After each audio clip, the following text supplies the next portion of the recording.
શું તમે જાણો છો કે એક ભારતીય વીરે યુરોપિયન શક્તિના એવા હાલ કર્યા હતા કે તેમણે જીવ બચાવવા માટે સફેદ ઝંડો ફરકાવવો પડ્યો હતો? વાત છે 1739ની, જ્યારે વસઈનો કિલ્લો પોર્ટુગીઝો માટે અભેદ્ય ગણાતો હતો.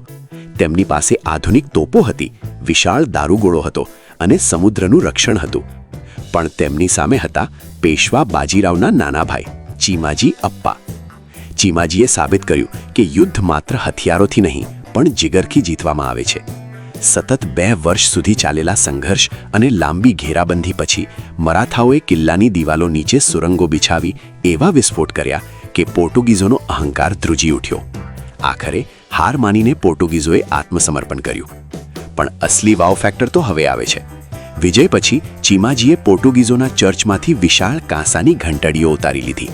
આ ઘંટડીઓ કોઈ મ્યુઝિયમમાં રાખવા માટે નહીં, પણ હિન્દુ આસ્થાના પ્રતીક તરીકે મહારાષ્ટ્રના નાસિક અને મહાબળેશ્વર જેવા મંદિરોમાં સ્થાપિત કરી. આજે પણ જ્યારે આ મંદિરોમાં એ ઘંટડીઓ વાગે છે, ત્યારે તે ચીમાજી અપ્પાના શૌર્યની ગવાહી આપે છે. ભારતના આ અજાણ્યા નાયક માટે એક લાઈક તો બને જ છે.